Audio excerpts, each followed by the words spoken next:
À Capian, la bibliothèque a trouvé sa place dans une petite maison en bois, en face de la mairie. Rien qu'à la voir, déjà on a envie de s'évader en prenant un livre.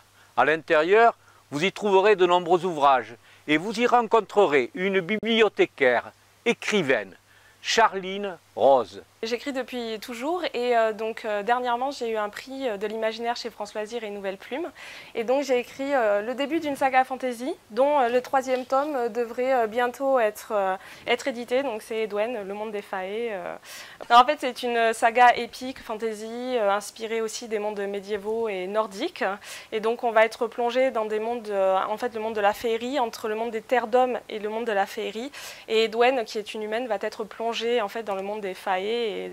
Au milieu en fait, d'un conflit de peuples. Dans ce cocon paradisiaque, ouvert aux amoureux du livre, le choix du lecteur est infini. Mais déjà, on trouve tous les autres romans évidemment du rayon fantasy, fantastique, mais aussi des romans, on va dire, plus généraux de toutes sortes de sujets sur, par exemple, l'histoire, la géographie, mais aussi de la fiction et du documentaire.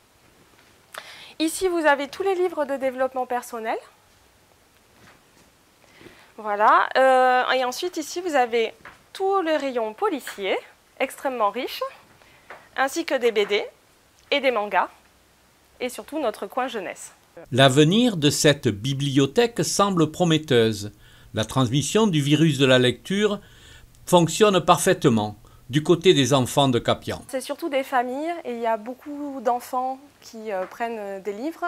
Mais notre but à nous aussi, c'est de sensibiliser le public adulte et qu'ils prennent de plus en plus de livres pour eux aussi.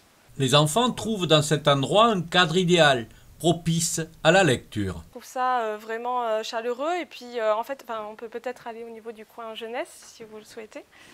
Donc effectivement, c'est un endroit qu'on a fait extrêmement coloré et très attrayant aussi pour les enfants, pour qu'ils puissent se sentir bien, pour qu'ils puissent circuler comme ils le souhaitent. Et effectivement, ils se sentent un petit peu comme dans une petite maison.